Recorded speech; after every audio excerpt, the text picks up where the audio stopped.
Hi friends, welcome to smart study planet. Kerala PSC PYQ mock test സീരീസിൻ്റെ episode 9 ഇന്ന് നമ്മൾ ചെയ്യുന്നത്.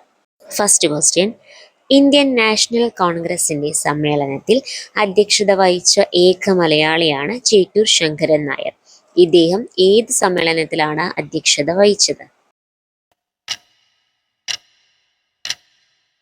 ആൻസർ ഓപ്ഷൻ സി, അമരാവതി സമ്മേളനത്തിൽ. നെക്സ്റ്റ് ക്വസ്റ്റ്യൻ: നാട്ടുരാജ്യങ്ങളുടെ സംയോജനത്തിൽ സർദാർ വല്ലഭായ് പട്ടേലിനെ സഹായിച്ചത് ആരാണ്?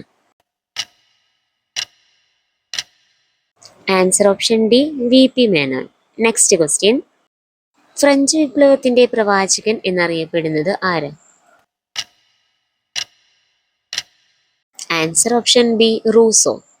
നെക്സ്റ്റ് ക്വസ്റ്റ്യൻ: തെക്കേ ഇന്ത്യൻ മഹാസമുദ്രത്തിൽ മൺസൂൺ സീസണിൽ രൂപം കൊള്ളുന്നതും ഇന്ത്യയുടെ പടിഞ്ഞാറേ തീരസമതലത്തിൽ ഉയർന്ന മഴ ലഭിക്കാൻ കാരണമാകുന്നതുമായ ഉച്ചമർദ്ദ മേഖല ഏതാണ്?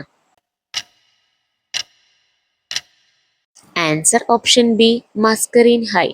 നെക്സ്റ്റ് ക്വസ്റ്റ്യൻ: ഉപദ്വീപീയ ഇന്ത്യൻ നദികളിൽ കിഴക്കോട്ട് ഒഴുകുന്നവയെയും പടിഞ്ഞാറോട്ട് ഒഴുകുന്നവയെയും തമ്മിൽ വേർതിരിക്കുന്ന ജലവിഭാജകം ഏതാണ്? ആൻസർ ഓപ്ഷൻ എ, പശ്ചിമഘട്ടം. നെക്സ്റ്റ് ക്വസ്റ്റ്യൻ: താഴെ തന്നിരിക്കുന്നവയിൽ ഹിമാലയ പർവ്വതവുമായി ബന്ധപ്പെട്ട തെറ്റായ പ്രസ്താവന ഏതാണ്? ഹിമാലയ പർവ്വതവുമായി ബന്ധപ്പെട്ട് തന്നിരിക്കുന്ന പ്രസ്താവനകളെല്ലാം ശരിയാണ്.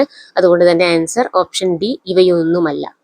നെക്സ്റ്റ് ക്വസ്റ്റ്യൻ: സർവേ ഓഫ് ഇന്ത്യയുടെ വിസ്മയാവഹമായ ഭൂപട നിർമ്മാണ ചരിത്രം വിവരിക്കുന്ന ഭൗമചാപം ഇന്ത്യൻ ഭൂപട നിർമ്മാണത്തിന്റെ വിസ്മയ ചരിത്രം എന്ന ഗ്രന്ഥത്തിന്റെ കർത്താവ് ആരാണ്? Answer option B, CS Meenakshi. Next question: ഇന്ത്യയിൽ ആസൂത്രണ കമ്മീഷൻ നിലവിൽ വന്ന വർഷം ഏതാണ്?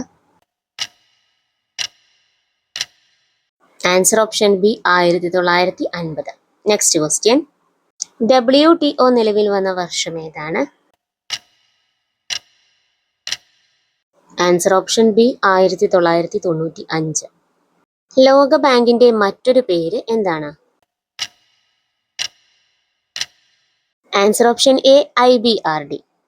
ഈ ടെസ്റ്റിൽ നിങ്ങൾക്ക് എത്ര മാർക്ക് കിട്ടിയെന്ന് കമന്റ് ചെയ്യാൻ മറക്കണ്ട. അപ്പോൾ നെക്സ്റ്റ് എപ്പിസോഡിൽ മീറ്റ് ചെയ്യാം. താങ്ക്